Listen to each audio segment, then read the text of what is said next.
Drage Slovenke in Slovenci, v prihodnjih tednih bomo sprejeli pomembne odločitve.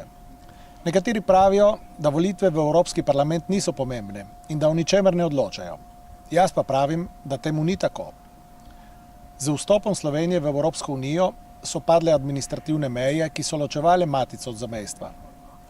Že desetletje, enakovredno z ostalimi državami članicami, soodločamo o prihodnosti več kot polmilijardne unije.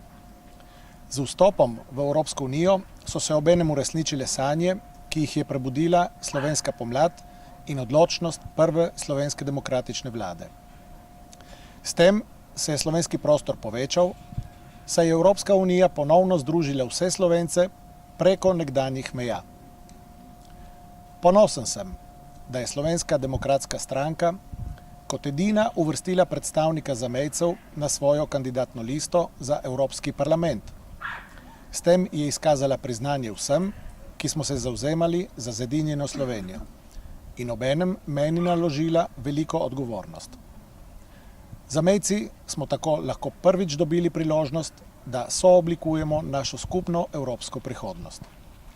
Odločitev, ki jo bomo sprejeli v prihodnjih tednih, je zame enostavna. To je odločitev za Slovenijo v srcu.